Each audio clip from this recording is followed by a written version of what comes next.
안녕하세요.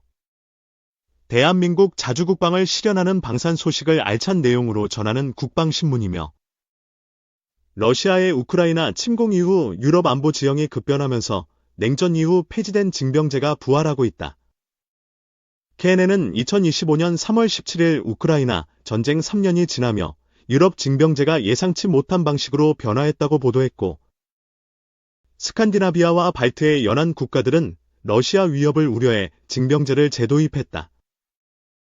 라트비아는 올해 18세 남성이 12개월 내 군 복무를 시작해야 하며 학업 중이면 졸업 후 즉시 복무를 이행하고, 덴마크는 지난 3월 복무 기간을 4개월에서 11개월로 늘리고 여성 징병제를 도입했다. 영국 보수당은 총선에서 의무복무제 공약을 내세웠고, 독일은 2011년 폐지한 징병제 부활을 추진하며, 나토는 전투 준비와 방어력 강화를 위해 산업 역량과 국방비 지출 확대를 논의하고 있다. 이러한 상황에서 유럽 강국들의 영공을 지킬 차세대 전투기 구매 리스트 KF-21이 최상단에 위치하고, KF-21 보라매는 순조로운 양산 단계를 거치며 수출 시장 진출에 도전하고 있다. 4.5세대 전투기 시장은 치열한 경쟁이 펼쳐지고 있으며, 열강들이 개발의 혈안이 된 차세대 전투기 시장은 만만치 않고, 최근 한국항공우주산업 K, KF-21이 세계 6대 진보 전투기로 선정되었다. 스웨덴 사브의 그리펜은 진보 명단에 오르지 못했으나 놀라운 소식이 전해졌고, 스웨덴이 소수 인원으로 뛰어난 기술력을 보유하며 KF-21의 6세대 전투기 공동 개발을 희망한다고 밝혔다. 국내에서는 인도네시아와의 공동 개발 어려움 경험으로 신중론이 제기되고 있으며, KF-21은 공군 전력 강화를 목표로 생존성, 합동작전, 공중우세, 지상 타격을 극대화한 다목적 전투기로 설계되었다. 에이스 레이더, 전자전 장비, 아르스트, 요티지피 등 핵심 센서는 국산화로 통합 시험이 진행되고 있고, 6세대 전투기 개발은 초기 단계로 미국, 일본, 프랑스, 독일, 러시아, 중국 등이 추진 중이다. 유럽에서는 영국, 이탈리아, 일본의 지케프와 프랑스, 독일, 스페인의 FQS가 대표적이며, 스웨덴은 전투기 개발 역사에서 중요한 역할을 해온 기술 강국으로 협력 대상국으로 손꼽힌다. 스웨덴은 군수산업 육성 정책으로 방산 수출국이 되었고, 그리펜은 가성비와 다목적성으로 브라질, 체코 등에 도입되었으며, 국내 전문가들은 KF-21의 최대 경쟁자로 그리펜을 지목했었다. 스웨덴이 2025년 3월 6일 국방조달본부 FMV와 사부를 통해 차세대 전투기 연구 계약을 체결했고, 유럽의 6세대 프로젝트 참여 요청을 거절한 스웨덴이 한국과 협력을 논의하며 충격을 주었다.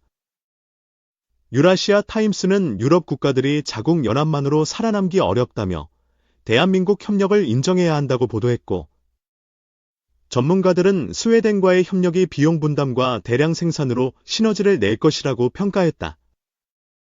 스웨덴이 지케프에서 이탈한 이유는 단발 엔진 전투기를 원하며 방향성이 맞지 않았기 때문이고, FQS 참여 계획도 없다고 밝히며 한국과의 협력 움직임은 갑작스럽지 않다. 방산 관계자는 스웨덴이 20년 넘게 한국과 협력해왔으며 시너지가 크다고 했고, 사부 부사장은 기술 이전과 디지털 운영 노하우 공유 의사를 밝히며 서방 기술 도입 능력이 입증되었다. KF-21 1차 생산 가격은 약 950억 원으로 예상되고 수출 시장 경계가 필요하며, 중국 매체는 한국의 개발 속도와 수출 전략을 분석하면서도 중국산 전투기에 비해 부족할 것이라 폄하했다. 아시아 시장에서 러시아산 전투기가 우선이었고, 중국산이 뒤따랐으나 KF-21 등장으로 입지가 흔들리고 있으며, 중국은 동남아 국가들의 러시아 수호이 -57 도입 검토를 우려했다.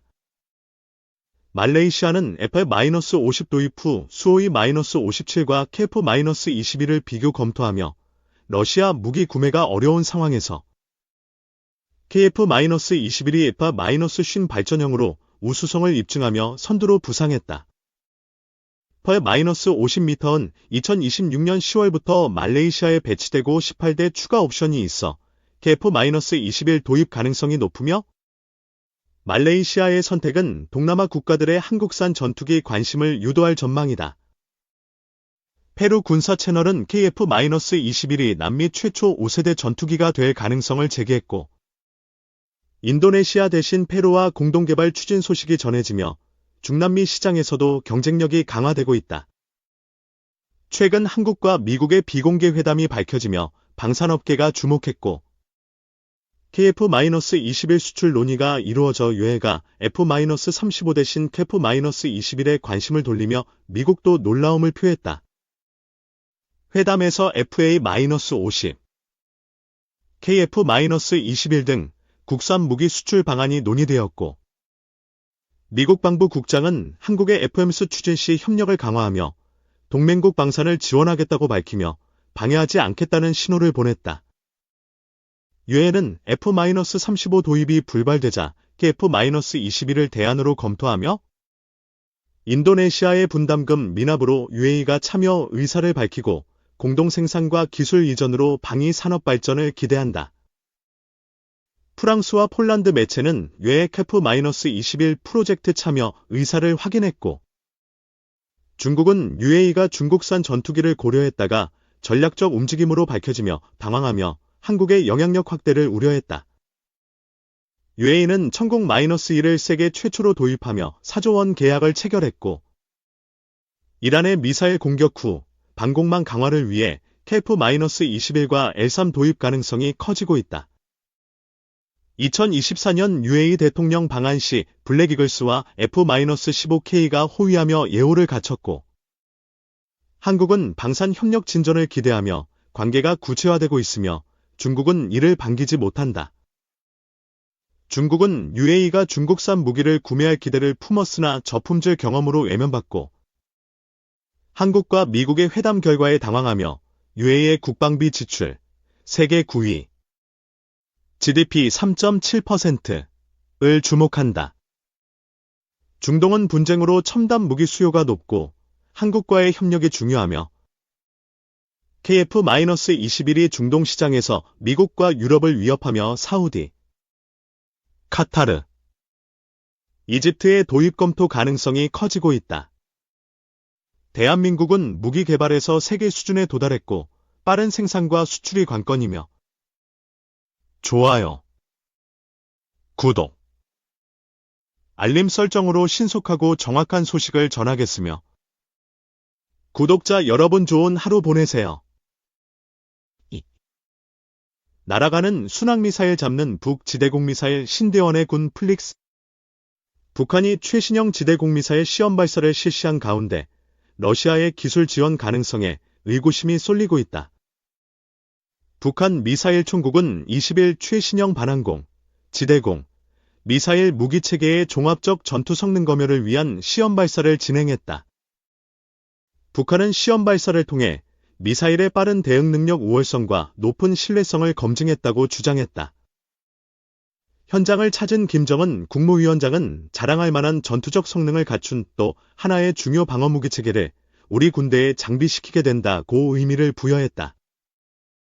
북한은 구체적인 시점이나 장소를 언급하지 않았지만 우리 군 당국은 한미 연합연습 자유의 방패, PS, 종료 선언에 앞선 지난 20일 오전 남포시 온천군 일대에서 진행한 것으로 파악했다. 기존 지대공 미사일 번개-어나, 별지-1-2와 같은 미사일 명칭도 공개되지 않았다. 다만 북한이 작년 4월 별지-1-2를 처음 공개하면서 신형 반항공 미사일이라고 언급했다는 점에서 이번 최신형 반항공 미사일은 별지-1-2의 개량형이나 아예 새로운 계열의 미사일 아니냐는 관측이 제기된다. 별지는 운석과 유성을 가리키는 북한말이다. 북한은 이번 시험 발사에서 표적용 순항미사일을 먼저 발사한 뒤 지대공 미사일로 고도 약 1km, 속도 약 마 0.5로 요격한 것으로 보인다. 보도된 사진을 보면 해상 위로 낮게 날아가는 순항미사일을 지대공 미사일이 위에서 아래로 내리꽂듯이 타격하는 모습이 식별된다. 러시아 기술을 기반으로 한 지대공 미사일들은 통상 탄도미사일과 순항미사일, 항공기 등을 모두 요격 가능한 것으로 알려져 있다. 이런 가운데 북한의 최신형 지대공 미사일을 두고 러시아의 중장거리 지대공 미사일 S-300과 S-400 기술 이전 가능성이 거론된다. 특히 러시아가 2007년 실전 배치하기 시작한 S-400은 미국의 고고도 미사일 방어체계 사드, 테샤드에 준하는 요격 능력을 갖췄다는 평가도 있다. 러시아는 S-400으로 첨단 스텔스기 탐지와 요격까지 가능하다고 주장하기도 한다. 현재 러시아 외에 중국과 인도, 튀르키예, 알제리 등이 S-400을 도입해 운용 중이다. 북한이 러시아로부터 S-400을 비롯한 지대공 미사일 기술을 이전받아 개발에 나섰다면 한국과 미국으로서는 또 하나의 위협이 될 수밖에 없다. 또 북한이 이번에 시험 발사한 최신형 반항공 미사일과 관련해 본격적인 생산에 들어갔다고 밝힌 만큼 이미 양산 단계에 돌입했고 실전 배치를 앞두고 있을 가능성도 배제하기 어렵다. 김 위원장은 오래전부터 한미의 압도적인 공중전력을 의식해 적들의 제공권 망상을 완전히 제압분쇄해야 한다며 차세대 반항공 요격 유도무기체계 연구개발을 독려해왔다. 홍민 통일연구원 선임연구위원은 북한이 러시아와 기술협력 등 다양한 경로를 통해 미사일 요격 및 대공 능력을 향상할 경우 한국의 킬체인이나 미국의 공중 우위, 정밀 타격 등에 일정 영향을 줄 수 있다고 지적했다.